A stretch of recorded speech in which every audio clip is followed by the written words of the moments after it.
Welcome, Derek, again from sunny Florida. How many more days you down there? I'm home tomorrow, late night tomorrow. Well, late night tomorrow. Okay, that's great.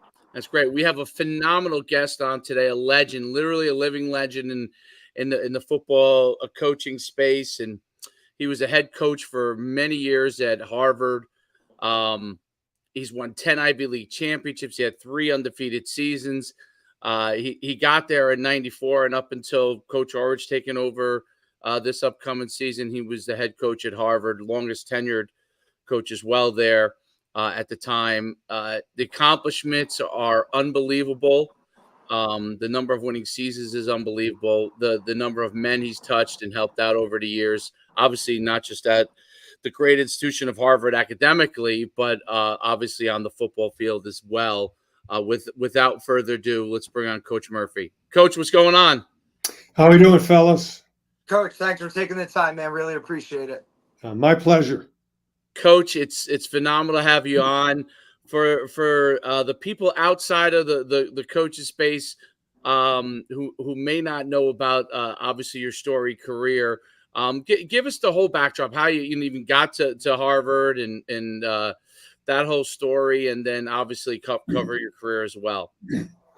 Well, first of all, it's a great country. I'm not sure I could spell Harvard in the 8th grade, fellas. I was the first and only one of my family to ever go to college. And if it wasn't for my high school football coach, John Montozzi, my high school basketball coach, Dick Arrieta, I probably would not have gone to college. I remember very vividly my junior year, after my junior year of football, my head coach, Coach Montozzi, and my basketball coach, Dick Arrieta, they cornered me in the hallway. When I described it to my wife, she said, "I think that was an intervention." And they said, "Hey, what are you doing, when you graduate from high school?" And I said, "I don't know. I'll probably join the Marines." And they kind of looked at each other and said, "No, that's not happening." And, being, a 16-year-old kid who didn't know anything, I said, "The hell with that. I'm joining the Marines." And they said, "Shut up, son. You're going to college." They walked away, and the rest is history.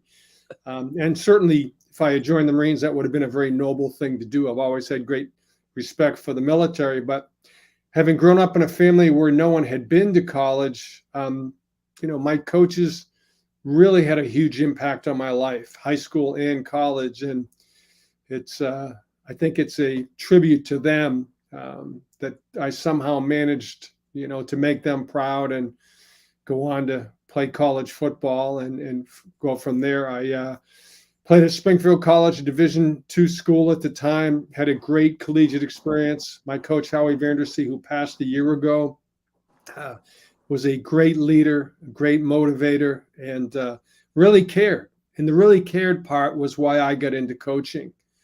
And, it's interesting how things work. He made me become a student as well. He had been from a little Ivy, and he's one of those guys that say, "Hey, you're a lot smarter than you think you are." I ended up getting a master's degree while playing as a college kid. In the first year, you were allowed to do that because I had an extra year of eligibility because of an injury year, and helped me get my first job at Brown as a GA. I remember very vividly, I was so appreciative to, get a job like that out of high school. Not that it paid much. I made $600 for the year. I kid you not. And, this was, 1990. This wasn't 1890. I worked in a factory in the off season. I worked a graveyard shift in the off season from 10 p.m. to 6 a.m. Would come home, get a couple hours sleep, come back. I had a better job at Brown my second year, and then I had my first job at Lafayette as a full-time coach. I was there 1 year, and then through Buddy Stevens, who was, as you guys know, was the great Dartmouth coach. Buddy and I grew up together. We were best friends for literally half a century. Our friendship started with a collision at home plate in an all-star, a Little League all-star game. By the way, I was safe, although he would never agree to that. But, I had a chance to go to Boston University with Rick Taylor, one of the Oh. really outstanding coaches of his time. Went on to become the AD at the University of Cincinnati and the AD at Northwestern. The AD at Cincinnati part was Buddy got the head coaching job as a very young guy at the University of Maine. He asked me to go with him as a coordinator. I did. And all through that time in college coaching in my 20s, I kept taking courses because they were free. You're at schools, you could take courses for free. And I ended up miraculously getting into 2 top 10 graduate business schools. I did not apply to Harvard Business School. I thought that would have been ridiculous. But at the time, I did get into the Kellogg School at Northwestern, which was number 2 in the country. And it's funny how things work in life, because when I was the coordinator at Maine, I had actually tendered my resignation because I was going to Northwestern to get my MBA at age 29. And it's funny how things work. About 5 months after I had made that commitment in the early spring, 4 months after, Buddy gets a job at Dartmouth, and University of Maine up and offers me the head coaching job. And I was a bit conflicted because I'd worked, so many years, as assistant coach, getting, taking courses for free to get into a good B school. And I said, okay, I'll do this for a year. This is the conversation I was having with my then girlfriend, who became my wife Martha. And then I'll get this coaching thing out of my system, and I'll go to business school a year later. And the people at Northwestern were great. They said, well, you're not exactly a young, business school student, but okay, we'll hold this spot for you for a year, which I was eternally grateful for. Well, that was 37 years ago, and I still haven't got this college football thing out of my system. So went from, we were fortunate to have we did a really good job. We had at the University of Maine, we had our first ever make that Yankee Conference championship. You guys remember the name Yankee Conference championship? I do, yes. I know you do. Yeah, Jay was in it. And had a chance to go to Cincinnati, and I realized very quickly, being at UC, why I had gotten the job. Nobody wanted it. It was a train wreck in those days. When I got there, a couple things happened. One, they were very down in their numbers because they had a lot of kids just quit. 2, they had about 3 months after I got the job, they were hit by the NCAA, and we lost 18 future scholarships because of things that had happened with the previous staff. About a month after that, Nippert Stadium was condemned. We had no place to play. So we had to play for the first 2 years. We had to play in a baseball stadium, which was like a ghost town. And it was tough. We were arguably the worst team in America. When the first year, we were ranked, I think, 122 in the country out of 123 major college teams.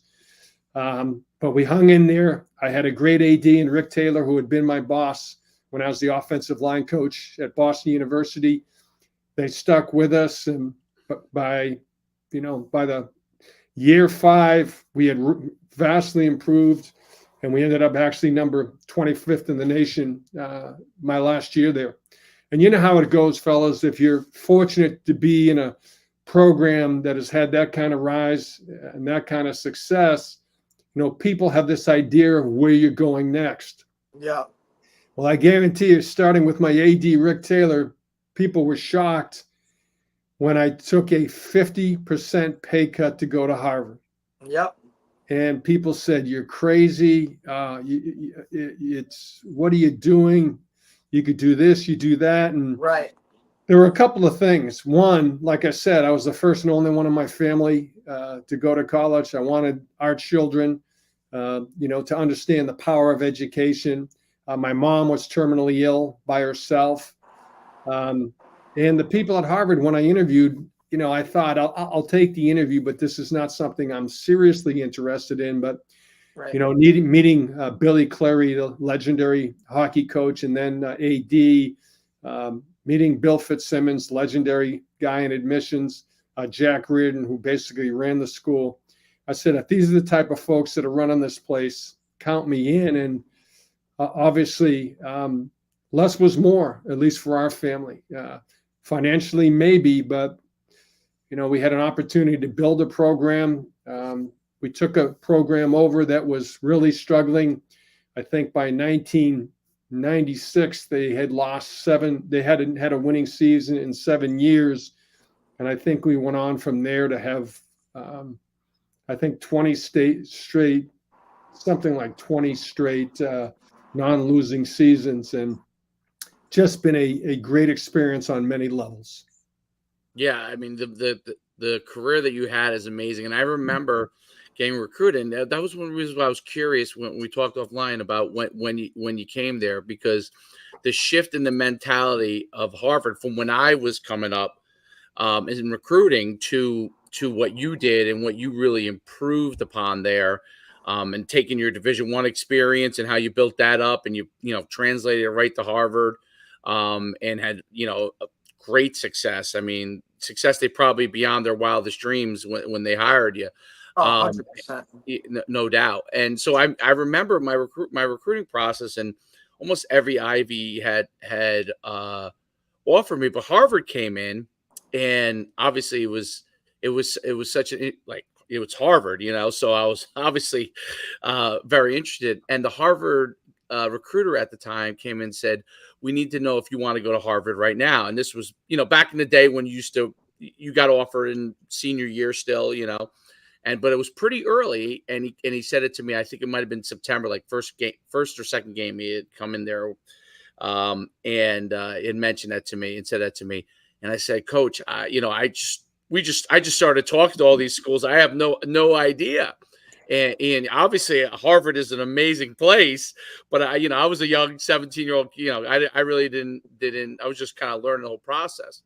And he said, okay, thank you. He's like, and he left, and I never heard from Harvard again. And that was one of the reasons I was curious, because the way that you built it up, I knew that it could not have been your staff that was in there at the time. And it's so interesting to hear. And it's hard for me to remember way back then what the record was even of Harvard, but it makes a lot of sense. And when you go back in time and how the mindset and the shift of everything that you did at Harvard, just like you did at Cincinnati, changed everything there. And it's amazing what you did. I mean, not only did you obviously choose maybe arguably a much more sustainable lifestyle, obviously being able to be the head coach at Harvard because you were there so long.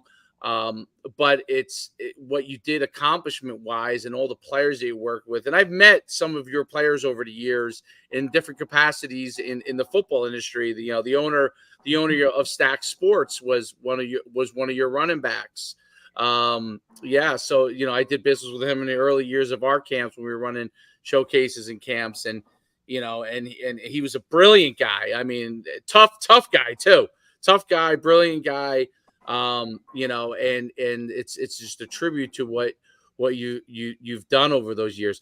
Quick, my first question really is, it had to be very difficult to get the blueprint at Cincinnati, right? To really kind of build that up. And did you, how did you as a young coach really establish that blueprint? And did you use some of those things from that blueprint at Harvard? Yeah, I don't think there's any question. Even at Cincinnati, it started with, you've got to recruit a village, assistant coaches, first and foremost. You got to recruit a great staff.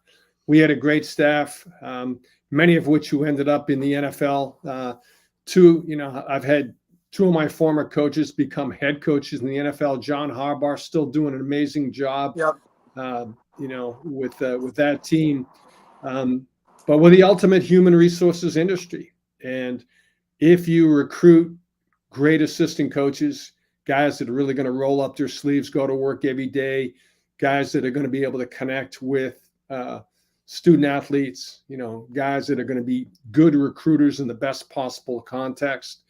And that's where we've had success everywhere, whether it was at Maine, whether it's Cincinnati or Harvard. I think it was pretty much the same blueprint. It's all about the people. Yeah. And it's hard to quantify those things. But we wanted high character kids, high character coaches. Didn't care whether you're black, white, rich, poor, Catholic, or Baptist. Those are things that distinguish us. But, we're one team, one family, and developing that culture. And pretty much, even though obviously Harvard is a lot harder to get into per se than the University of Cincinnati or the University of Maine, right? That's what we did. It was all about people, and those people eventually make you look good. Those people eventually transcend whatever people might think their physical limitations are. And I remember my first recruiting class. I recruited a kid out of Minnesota named Matt Burke for Harvard. Matt was not highly recruited. Ended up being an all NFL football player. Ryan Fitzpatrick, was not heavily recruited. Remember being in his house in Arizona and walking out of there saying, this kid's the real deal. I'm not sure how I know that, but that's the kind of instinct I felt I had in terms of character. And all of those guys sort of transcended what people thought their physical limitations were. Kyle Juszczyk from a small little school in rural Ohio, who's been, another, multi-year All-Pro, first when Harbs recruited him to go play for him. And then when he signed an excellent contract, obviously with the 49ers, those kids, everybody knows they can really play, even though they were not highly recruited. But they're such great people that they maximize those opportunities to play at the highest level. Well, I think that's one of the big things that you changed too. You made Harvard not just a destination, obviously for great athletes who are fantastic students, but players who had higher aspirations, and they figured out that they could take those higher aspirations from Harvard, which was a really, really huge thing. And I think that changed. Some of the things you did that really changed the way that NFL teams looked at the Ivy League. Obviously Fitzpatrick is one of the biggest people in that aspect, being so successful in the NFL, coming from Harvard and having such a long career, that more and more they looked at players from the Ivy League. They started to understand that some of those players were Division I big-time players or could become big-time Division I players, but chose academics as a big part of what they wanted to do. Talk about how in the recruiting process you really balanced that with some of those really good players. Well, with every kid we recruit, we're saying, hey, if you're coming to Harvard, hey, you may not end up in the NFL, but you're going to end up with tremendous opportunities. It's going to, for your future family, it's going to be a great opportunity to help them be successful in life as well. And I think the reality is, as we had more and more kids, either get drafted or sign free agent contracts. I think at one time, we had about 14, 15 guys in the league at the same time. We ended up having close to 40 kids who signed NFL contracts. But those kids became sort of walking TV billboards. People would say, wow, that kid's from Harvard. And it gave us an opportunity to maybe have an opportunity to get better players, make them understand that even in the NFL, what's the average career, David? Probably 4.3 years. Yeah, maybe. And again, so you're going to end up working for 50 years after that. And I think the combination of all those things, having success, recruiting the right type of high character kids, certainly was the reason and the way that we were fortunate to become successful on a more consistent basis. Right, because you could definitely look at it, right, and you're talking to a high school kid, and you're trying to, explain to them that, hey, coming here, right, is going to benefit you well long term, well beyond what you can even imagine right now. And I could imagine it being difficult, though, speaking to those, 16, 17, 18-year-old kids, trying to push this on them and say, hey, like your future is going to be so much brighter if you come here and do this, when in reality, they want to go do the, to a bigger school or the party school, or, it's just hard for them to grasp that. I would assume that, the approach was probably get the parents, right? Because the parents were probably always on board, and then have them push the kid to go. But I definitely could see that. But you overcame that, and I think that's just phenomenal. Well, to your point, Derek, I really enjoyed recruiting visits. I really enjoyed going out and getting in the family, getting into the living room to make that connection. And I think for a lot of people, understanding my very humble background, they could see sort of both sides of things. Absolutely. But no question about it, when you're, maybe a 46-year-old parent as compared to a 16, 17-year-old kid, right, they certainly understand the end game, the long game. And there's less and less, as there's less and less home visits these days because things are happening so quickly. It's incredible. But that was the key for us. I think we recruited during our tenure kids from 41 or 42 different states. Right. We didn't get anybody out of the Dakotas. We didn't get anybody out of. Now we had kids out of Hawaii. We didn't have a kid out of Alaska. We didn't have a kid out of the Dakotas, but that was about it. And those things certainly helped us. And I can, that's just another part of the Harvard program itself is, a lot of people think that the Ivy Leagues are Northeast based, and yeah, geographically, absolutely. But you're also on a national level. There are kids that are going to come to you from West Coast or, the Midwest or whatnot. And that's just another kind of ball that you have to juggle in terms of, hey, this could be a really good player for us, but can they come to Harvard and succeed in this different type of geographical location? Well, to your point, the visits, the campus visits ended up being crucial because for so many kids who took the visits, they thought our kids were going to have 3 heads or something like that. And, when they walked out of there 48 hours later, they had already connected. Yep. And if these kids had been blindfolded and, brought into the official visit, they wouldn't know if they were at Rutgers. They didn't know if they were at, Ohio State or someplace else because the kids were real student athletes, yep. But they were regular kids from very, very different backgrounds and obviously very, very diverse. Right. There's no doubt. I'm curious when you took over initially and through the years, was there kind of a progression of things that you had to get the administration on board with like maybe modernizing facilities, evolving things from a recruiting standpoint or admission standpoint? What were some of the things that you had to do over those years to really kind of keep evolving the Harvard program? Well, I think the big one was just to make sure admissions was on board. My point being that, if they told you a kid's not going to fit in here, they were usually right. And Bill Fitzsimmons, which is an amazing guy. I think he's still probably the oldest and longest tenured, guy in terms of admissions. He had been an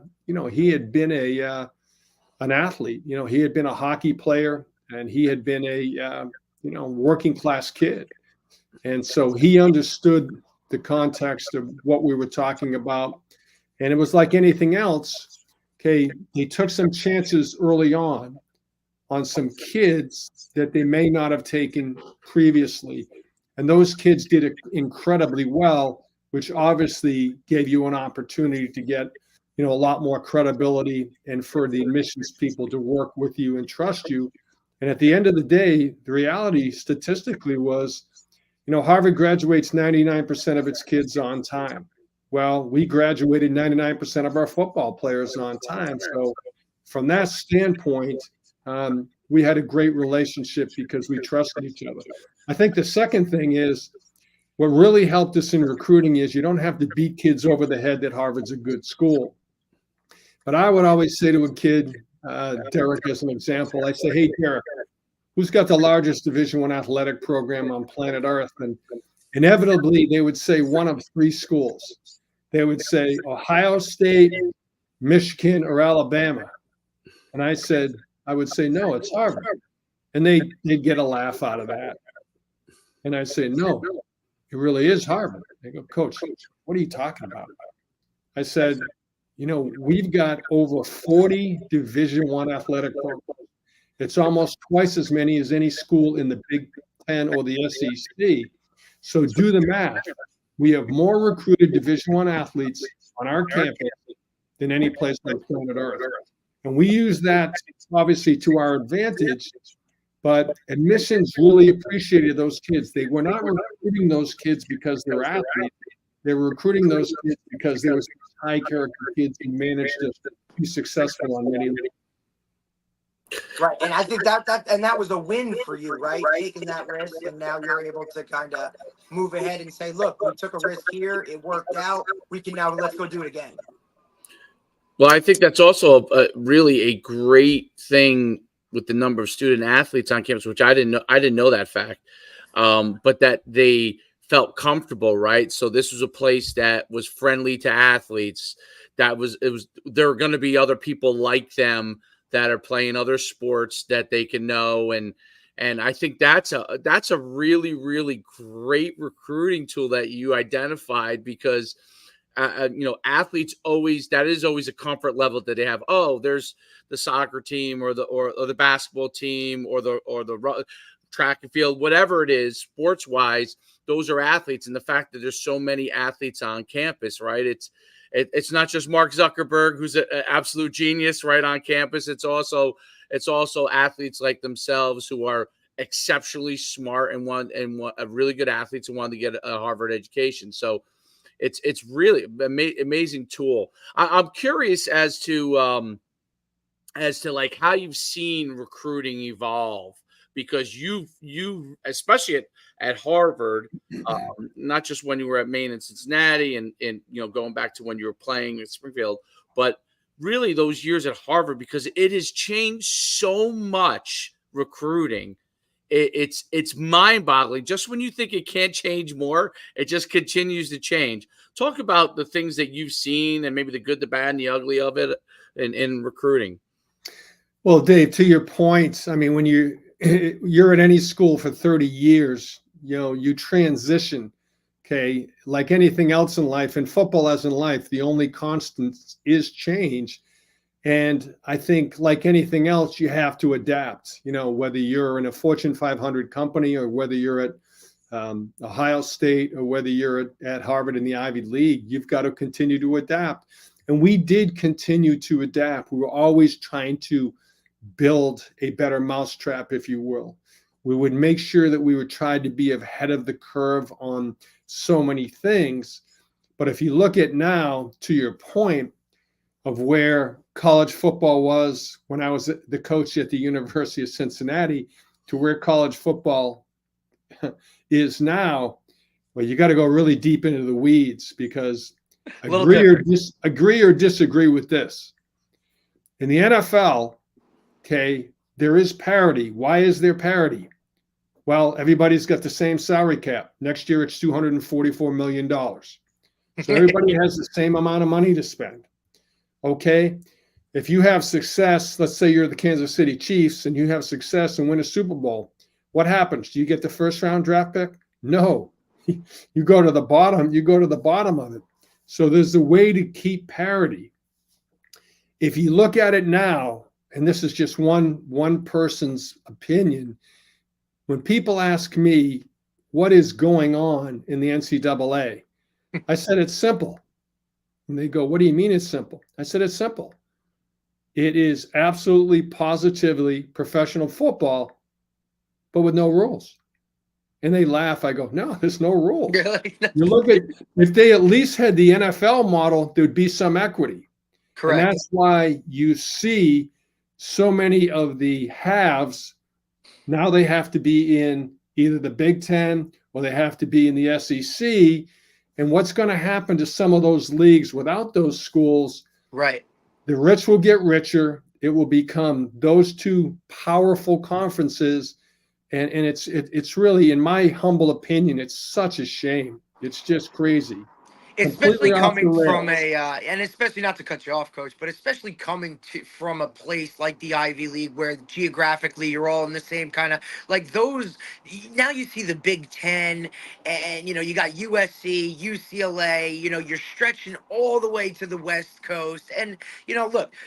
I get it, and I totally understand it, but that doesn't mean that I have to like it, right? By any means. I just think that those rivalries that come from, the steady eddy of the same type of conference. I mean, I always compare it to like the Big East in basketball and that kind of, you know what I mean? The ACC in basketball, college basketball. But you look at these programs now, and like you said, everybody is just trying to get into those places where the rich can continue to get richer, right?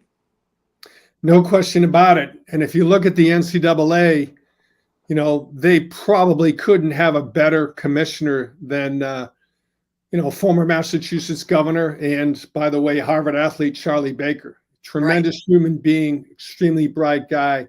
Everybody respects the heck out of him. But the reality is that the NCAA needs the SEC and the Big Ten more than the Big Ten and the SEC need the NCAA. 100%. That is definitely the tail wagging the dog. And Yep. just crazy. I mean, if they just went to more of an NFL model, Exactly. then people like, let's say, USC would not have to migrate essentially to the Midwest and the East Coast. Literally. Yeah, and you look at UCLA, USC rivalry, and those rivalries are going to really sort of disintegrate. Yep. And just everything about the Rose Bowl in general is kind of gonna, like, you know what I mean? Because that, Pac-12, Pac-10 against the Big Ten, like, that's, now you're gonna see that regular season. And I just, like, Texas is now, part of the SEC, and it's just, like, it's like we said, it's just the rich are gonna continue to get richer, and as long as conferences like that, they want those schools to come in because it adds to their revenue, right? And then the Power Five is now the Big Four, and it's all over the place. Something has to be done. I think it will be done. I just don't know how long it's going to take to get it done. Well, to your point, let's say you have an opportunity in terms of being the Wild Wild West, Eric. Let's talk about if you're a mid-range school in the Big Ten or in the SEC, and you happen to, by great coaching, by doing a great job recruiting, developing players, you happen to have a terrific year and you go, I don't know, 9-2. What does that do for you? Right. All it means is someone's going to steal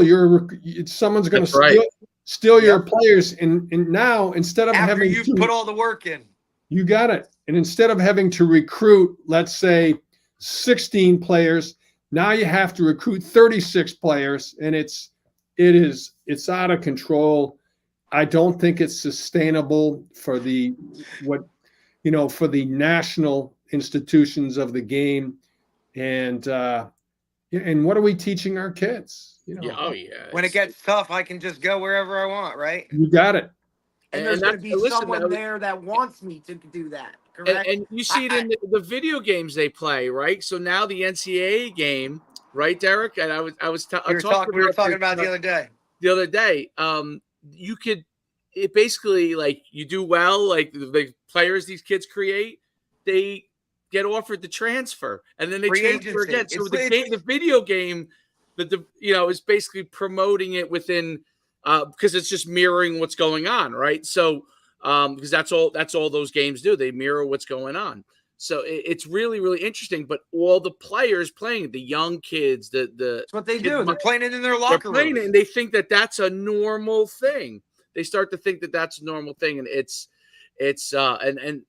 I think as far as, like, geographically, I almost feel like in the long run, they're basically going to take all those big four or whatever whatever it ends up being, and then eventually create them as one gigantic super conference and then just separate them back out again by region, because it isn't. I think you're right. It's not. How is that long run sustainable for Stanford to play in the ACC, right? I mean, Cal to play in the ACC, USC and UCLA obviously have gigantic budgets, but like over time, their other athletes, they may lose in other sports. Well, that's the concern, I think, is right. And that's how I look at it. Everybody obviously wants to look at football, basketball as the two majors. Like, that's really, people think that that's just it. Like, what about all these other, you know what I mean, sports that now, you know, you got USC traveling to Rutgers in the middle of a semester, you know, for whatever sport. Like, nobody takes that stuff into account or even thinks about that because, you know, football rules the roost for the most part. And then what are we teaching young people? We're teaching when you make a commitment to people or an institution or the person you marry or fill in the blank, right? It's meaningless. Right. And not only is it meaningless, but, you know, we're letting people off the hook by having that behavior. And I just think overall, and I know I'm old school, fellas, but I just think overall that this is not the right way to go. It's not. Right. All it does is make these kids now football players first, student athletes second. Yep. Even at some of those really good academic schools in both those leagues. Absolutely, it becomes meaningless on both sides too, right? So it's like a lot of the coaches at those levels are forced into a situation where they're doing things that are always on the borderline, right? They're riding the fine line of whether it's right or wrong kind of deal. Like, we know it's, you know, let's put it like this. We know right and wrong, but whether it's legal or not legal, they're riding that fine line. Well, they're always just looking for staying on the right side of it, but because of what has to happen. And then the players learn that too. So it's not on purpose by the coach. Like, it's kind of like one of these things where they're being forced to keep up with the Joneses. Yeah, well, who's going to succeed in that environment, right? Like, it becomes one of those things that if you want to be really successful in that coaching environment and in that playing environment, you kind of almost are constantly playing a game, right? Like, with people's lives, crazily enough, right? You're playing a game with you and your life, their life, everybody associated with the programs. And I think, you know, obviously it's formed. Me and Derek have talked about this, like almost like an NFL structure on both sides, where you have the coaching structure and then you have the player personnel structure, which it's the only way that it has a chance to be sustainable, to keeping those worlds they're always intertwined somewhat, but like having two kind of units in that standpoint, which obviously becomes a haves and have-nots too, right? Because if you're Ohio State, Alabama, Michigan, you know, the big, you can afford to create bigger staff and do that stuff, right? But can Georgia State afford it? Can right? Will North Texas ever? You know what I mean? Like, right. A Kent State, right? I mean, even a Vanderbilt, where, you know, you got your high academic standards, but like SEC, like, it's like, I look at it. I mean, it's just like South Carolina, like, you know, schools of those natures that are kind of right there in that middle area where, you know, one or two players staying another year could change the game, could change the entire outlook of the program. And now these guys are just, you know, hey, I'm going to go here. Hey, I can get a better NIL deal here. And it's like you said, Coach, what are we really teaching the youth of everything is that, hey, you're just going to run for money, or you're just going to, when things get hard, just go and do whatever. And I try and tell parents this, like, you know, all the time. You know, the decision used to be, hey, I'm going to make the next, you know, the decision based, you know, 4 years for the next 40 years. And now guys are thinking, oh, I'll go here for a year and then I'll go here. And then, like, that's already in their mind and planned out before they even get to college, which to me is just shows exactly what the world we're living in now. And that, to me, like, something has to change. Who would have thought that we would say now for college football at the highest level, if we could just become more like the NFL model? Right. Crazy. and that's crazy. And that's what has to happen for them to have any stability, which is crazy. Right, like Stability that's and, the bare minimum. and That's equity. just the start of it, right, right? and Like equity. just That's right. That's right. you know, I mean, because and obviously the timeline, right? You got a transfer portal opening up while guys are trying to compete in bowl games. I mean, how do you just, Dave and I have talked It's about it helped the a Ivy bunch. League. So here's the It's thing that insane. I think it's really helped the Ivy League get better players over, as you keep going into it farther and farther, because that's not the model of the Ivy League. Um, you if you're going to the Ivy League, your objective is to get a degree from there, not to like transfer out. And the only players that ever transfer out are going to be, those grad transfer players.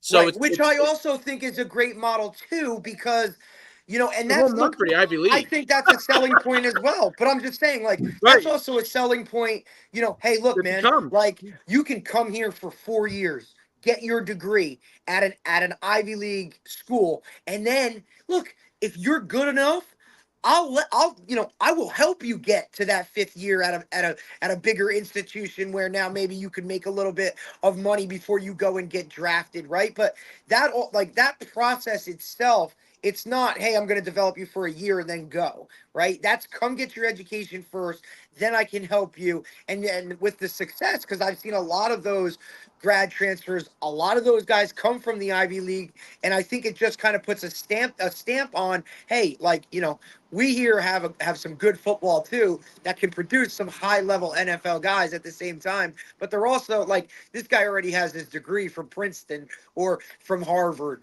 or from Yale or one of these institutions that nobody around the country is going to touch that no matter what.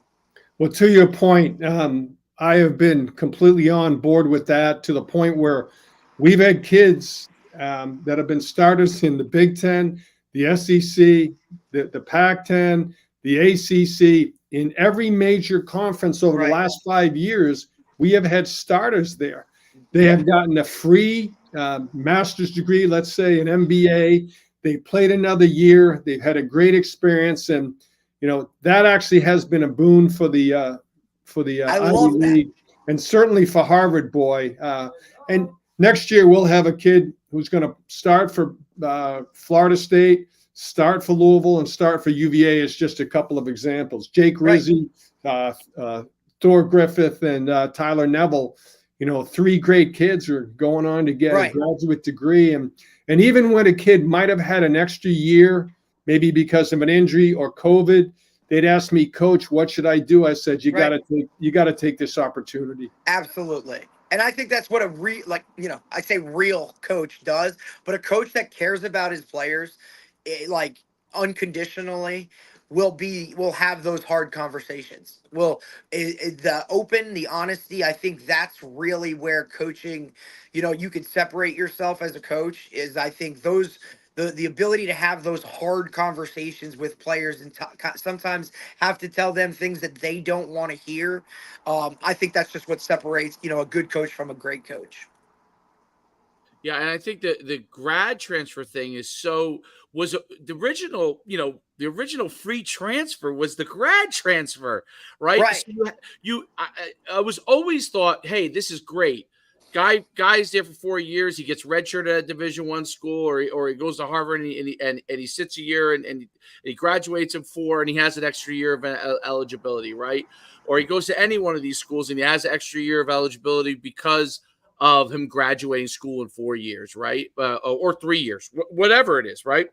I always thought that was phenomenal. That to me was transfer that has a huge advantage for the player for life, because now he is getting a grad degree. And you know what? If he is going to maybe a better quote unquote football school, he gets to enhance his skills. He gets to get a grad degree. And that's what that grad transfer, the beauty of it, right? And then the old transfer rule was basically you moved down a level if you wanted to play right away, or you had to sit out a year, which made you think about whether you wanted to leave. And I think just the fact that a player has to, and I'm not saying that's how it has to be, but a modern version of that would be better. But just having the players have the time to think about, okay, can I develop here? not just jump in the portal and leave and test the waters constantly, but just to have them think about it. And then, I always think about this all the time. Every freshman that goes to college, right? Almost every freshman, unless he's so mature, is homesick when he goes to college. Everybody. They may be down on the depth chart, right? Or they were a prize prospect, let's say at the highest level, and maybe they're 2 or 3 on the depth chart, right? A 4 or 5 star quote unquote kid is not starting right away, but he's 2 or 3. Well, nowadays those players immediately think, I got to get out of here. I don't like to hear that much. Yeah, I don't like the school that much. I don't know that many people. This guy lied to me. Right? And that thought process is so toxic to me. That thought process. Yeah, there's a word for that, David. They have, through no fault of their own, they're now mercenaries. Yep, you're a hired hand.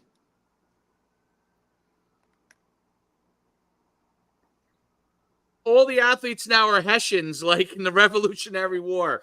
That's what they are.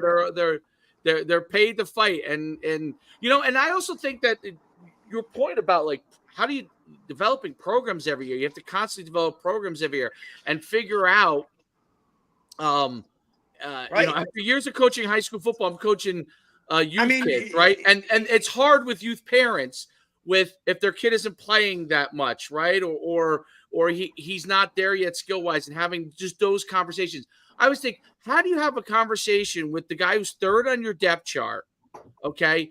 He's clearly unhappy at this point, and he dips his toe in the water, and it could be no fault of your own as a coach. You may be doing everything you can. You may be communicating. He may be getting it from the outside. He may always coming outside factors now with social media.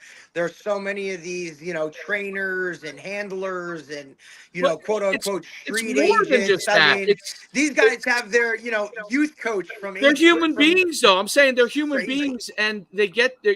You're a kid. You're a human being. You're in college, and your girlfriend breaks up with you. That's a reason you could go in a jump in a transfer portal. You're 3rd on the depth chart. That's a reason you could jump in the transfer portal. You're struggling in a couple of subjects, okay, and you don't feel like you're getting the help immediately for some reason, right?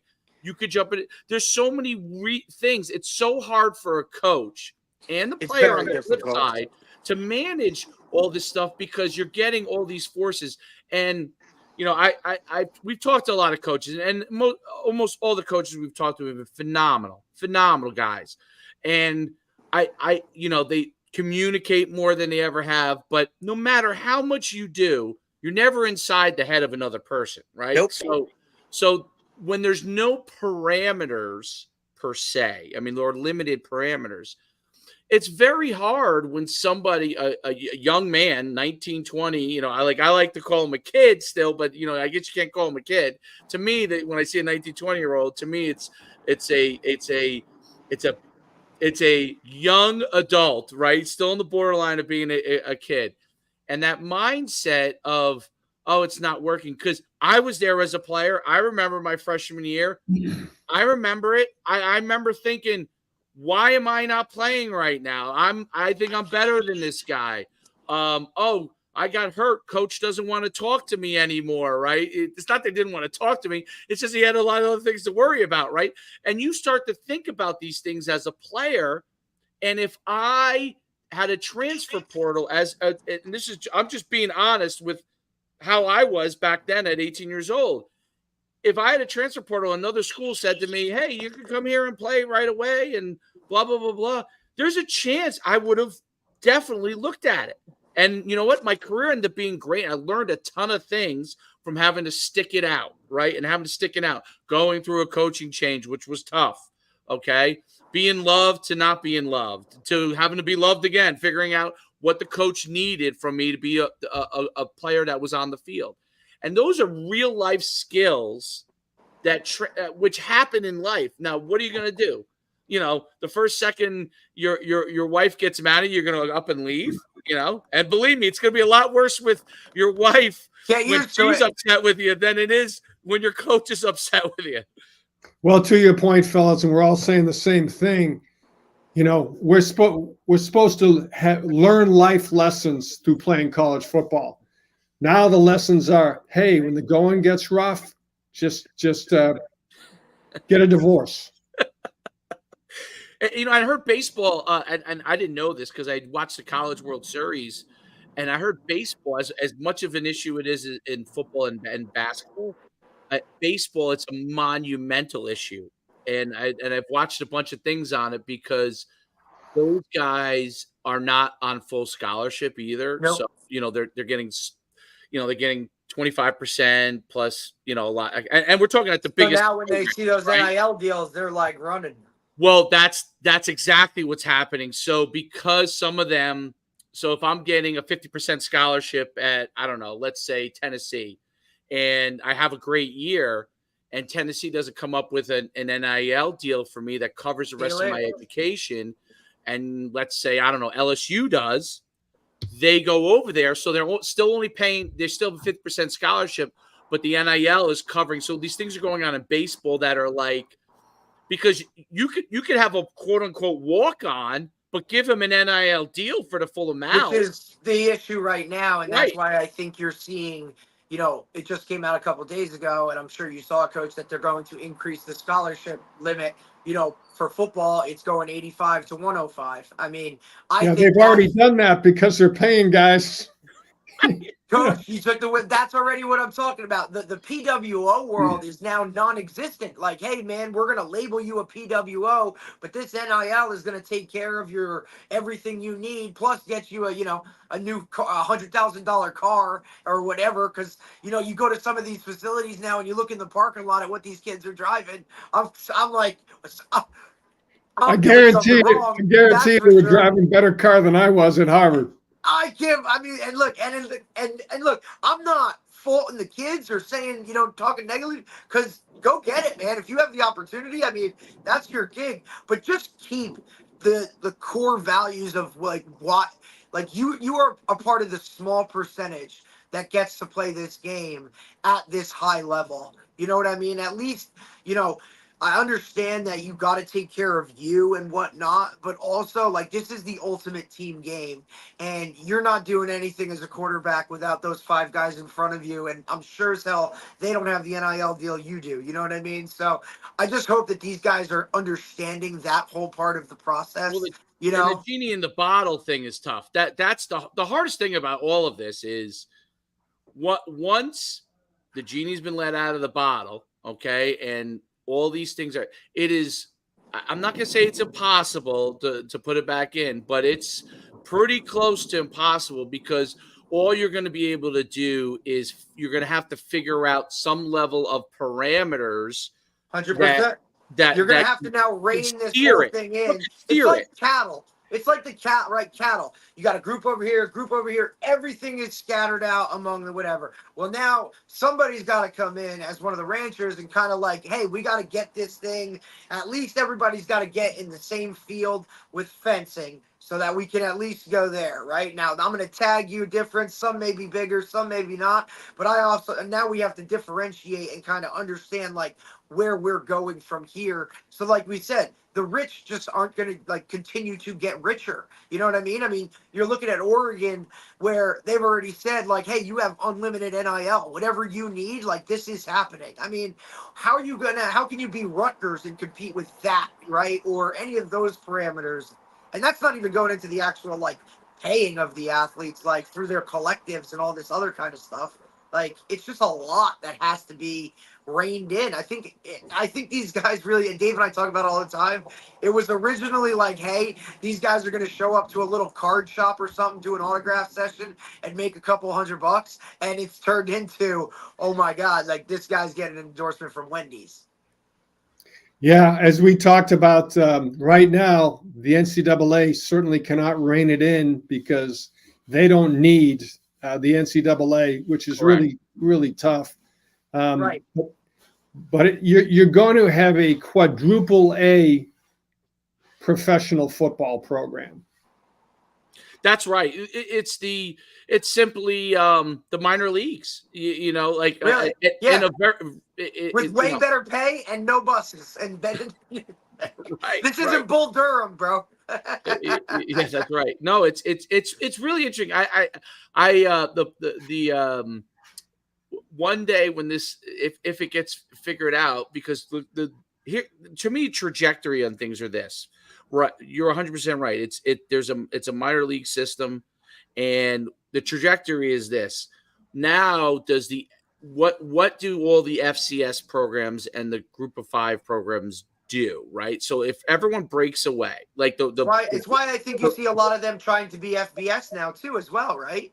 well, I'm saying, if the Big Four conferences, let's say they break away, I'm organization X, and we now run football, and the NCAA is kind of just a sidebar to keep us having some regulations. That's their job, just regulations. That's it. That organization in itself, and this is the issue with it all, is basically it's a pro organization. It's a pro organization that has universities as their backdrop, as their stadium rights holders. I mean, Right, the name on the stadium. How are you getting? I mean, listen, if I was getting, that's what I would try to think about, like myself at that age, right? Like, and I went FCS, so it wasn't, but myself at that age, and I was a pretty mature guy. I was recruited by the Ivy Leagues. I was a very good student. I would say I did most of the right things as a high school student. I would have had a really hard time, okay, if you put $1 million in my hand, keeping myself. I would have went to practice. I would have done all those things because I wanted to be a pro football player. I would have done all that stuff. The football stuff, I don't think, is as much of a concern. The question is, you're a university. They're basically a leaseholder on your athletic facilities, and they don't really have an incentive to go to class other than getting the bare minimum, right? And the question is, right, they're not looking for an education. Like, they don't want to be able to learn something. Out of those 105 scholarship kids, even at the biggest schools, the best programs in the country, okay, at the best programs, maybe out of those 100, maybe 10 of those guys, so it's 10% of those guys, will have somewhat of a lengthy NFL career. I'm talking at Alabama, Ohio State, Michigan, the whole kit and caboodle. Maybe 10 of them will have a career that lasts beyond that 4 years we're talking about. And I was an agent for 6 years, an NFL agent for 6 years, and I can tell you firsthand, if you don't get past that first contract, okay, unless you're a first rounder, if you don't get past that first contract, the amount of money you have is really just kind of a start for life. It's not going to get you through. So that's the big thing that happens. So now you have these guys who think they're going to go to the pros. The vast majority, even if they make the pros, they're not going to last that long. And then they stand out there, okay, that 90%, and say, I got shafted. And then how do they approach life then? Like, it's not. It's everybody's always out to get them. And everyone will say, well, listen, everyone will say, oh, well, they had the opportunity. Of course, they had the opportunity. But when you take a 19-year-old kid, and I mean, I forever will say this, you take a 19-year-old kid and you put them in that situation, you have to be so mature. Like, one of the reasons why the NBA got rid of the high school athletes coming out, okay, was not because of LeBron. LeBron was mature. Okay, whether you like LeBron or don't like LeBron, he was mature. It was the 2 or 3. There's stories about these guys who would declare for the draft out of high school. Oh God, who had no chance of getting picked up. They really were college players, no chance of getting picked up, or thought that they were going to be stars and didn't become stars.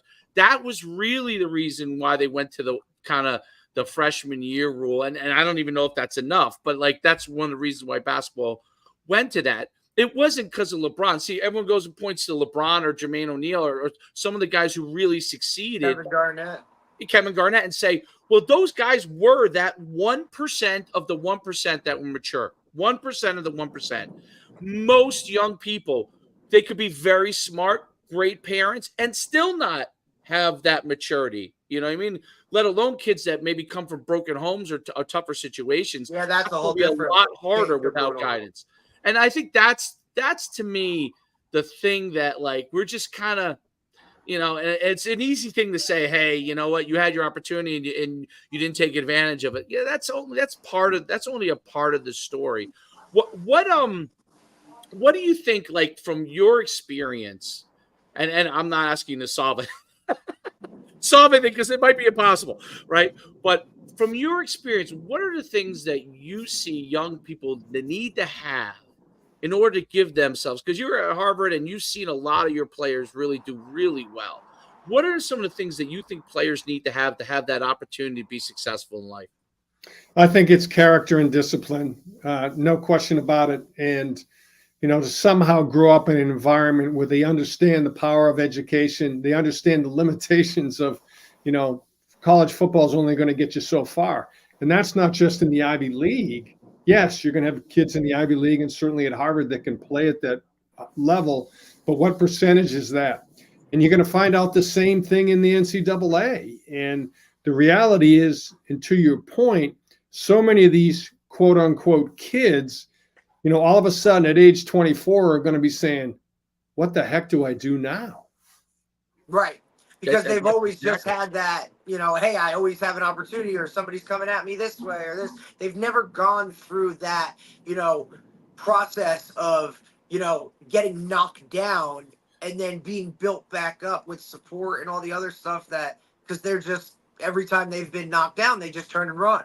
And, like you said, I think it comes back a little bit on the parents in too as well. Like, you got to instill a little bit of something where you can't always, separate it, right? Separate it. Don't constantly be all about this and sports and all this other kind of stuff. Like, the car ride home after a game shouldn't be about why you missed a tackle or it was a bad throw, or, it should be about like, hey, let's go get something to eat, or let's have a different, I just think carry that yourself the right way. Right. Like when I criticize my son, it's for carrying himself the wrong way. Like, with young kids, the thing I noticed biggest thing from going from high school to working with youth kids and having worked with the NFL guys and as an agent and to going with youth kids is that youth kids are learning how to conduct themselves, right?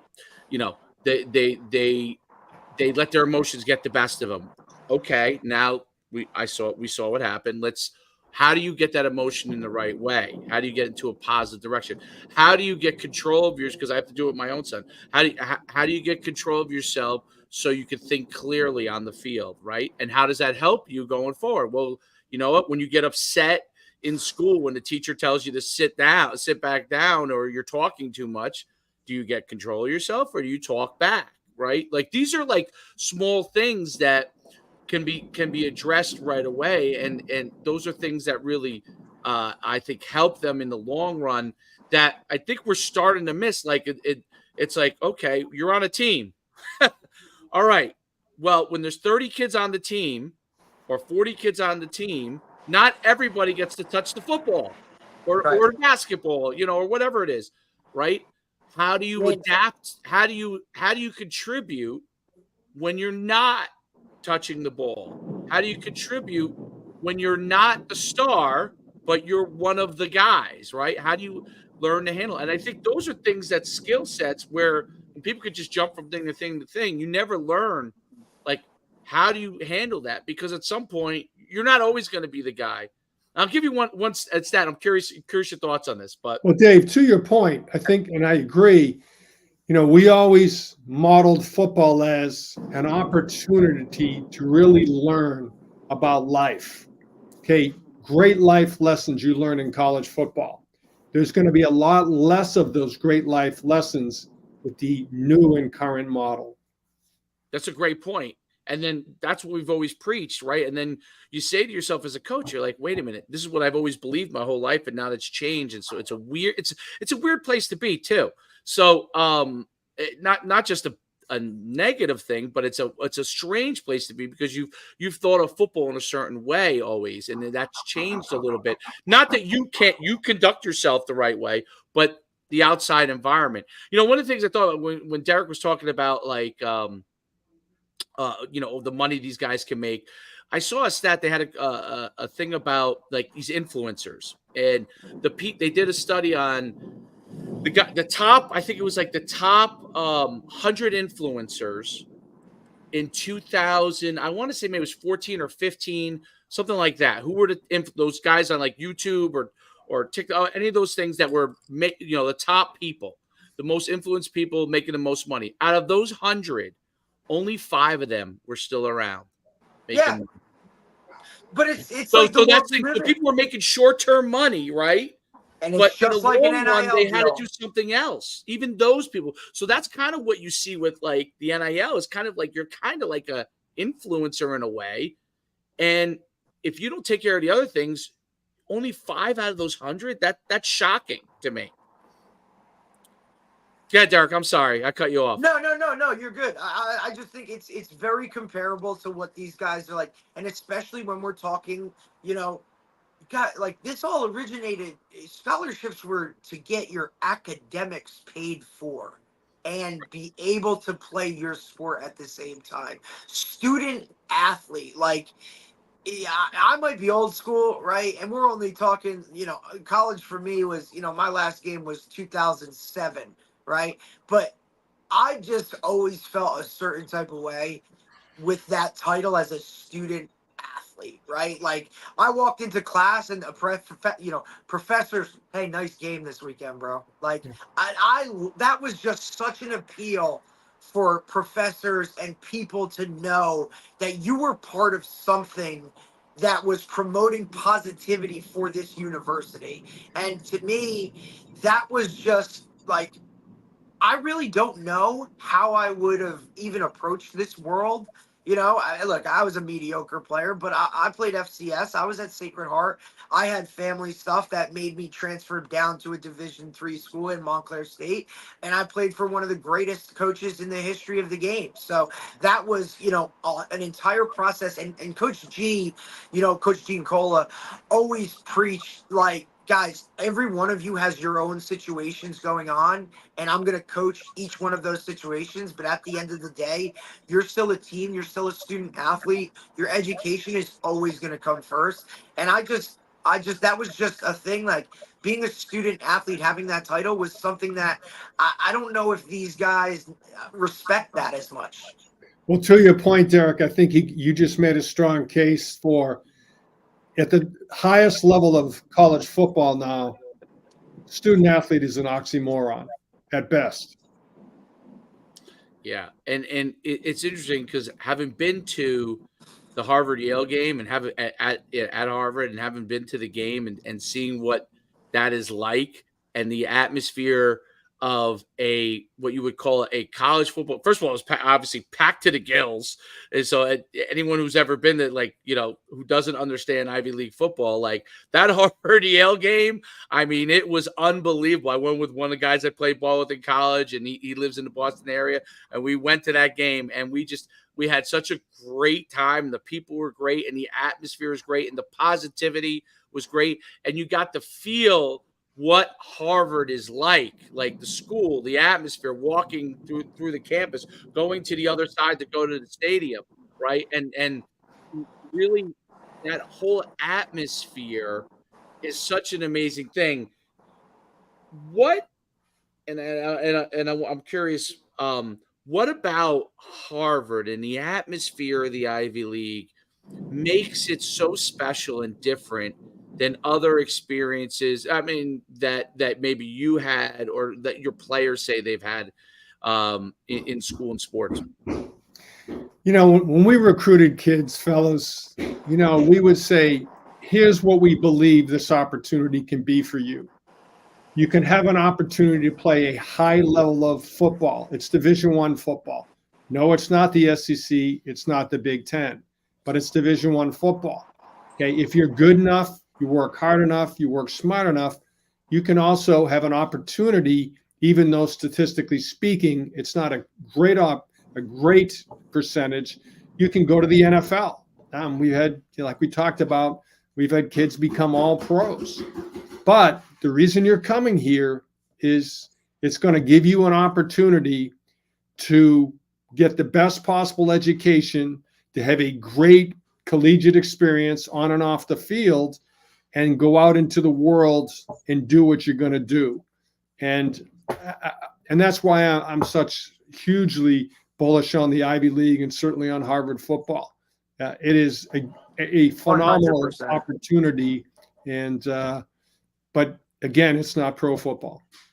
No doubt, but it's it might be some of the most important football being played because the leadership and Right. skills. Those guys are running everything. Those guys are running things down the line. Literally, so you're impacting. And like I said, like I've met players of yours that are CEOs of companies, and build companies like from you said, scratch. my neighbor's a Harvard alum. My neighbor's a Harvard alum. He's a fantastic guy, and so it's and he was a New England guy as well, and just loves Harvard, loves the place. Didn't play sports there, but loves the place. So great place. Yep, no doubt, Coach. I can't thank you enough for coming on and taking the time. We've taken an hour and 10 minutes of your time, so you can't get that time back, Coach. You can't get that time back. But we truly thank you for coming on. It's really an honor to talk to you. I've been from afar. I've admired your career. The things that you've done, not just from a championship standpoint, which you've won plenty of those, but from the kind of character that your program has had, what Harvard represents and what you represent. I can't thank you enough for coming on, Coach. Thank you, guys. Really appreciate you. My last words: go Crimson, crush Yale. It never leaves, Coach. It never leaves. I love it. Thank you so much. Really appreciate it. It's been an honor. Thank you. Thank you, Coach. Have a great day. Thank you, guys. Thanks, Coach. Phenomenal. Listen, and we had that discussion talking about conference realignments and those rivalries that, you're not like, that's not happening anymore. You know what I'm saying? Like those are they'll still be there. You'll still have your Michigan, Ohio States and whatnot. But some of those other little rivalries that were a big part of it, like that stuff's going to dissipate a little bit with the constant conference realignments. And the Ivy League has that. I mean, you're talking to a retired head coach. Like, that's a lot. That's like what he comes with. Like, it runs deep, man. It runs deep. That was really just a phenomenal conversation. Phenomenal guy. I mean, really. And of course, he can handle any topic we discuss. As you would expect from the Harvard coach. But yeah, legendary. I'm sure he had many calls to get out of Harvard and go somewhere else and take and just like Coach Trice from Princeton, like these guys are nope, this is where I need to be, this is what I like, this is what I enjoy. Those dollar signs look excellent, but like most times the higher the dollar sign, the more issues you got. So these guys are rarities in that facet, right? Absolutely. No doubt. I could talk to them all day. All right, we'll let you go. We'll let it go, and we'll hit it next. I think we're back on tomorrow. Tomorrow. Yep, tomorrow with right? Alabama State running back coach. So we'll keep running the gamut. All right. Have a great day.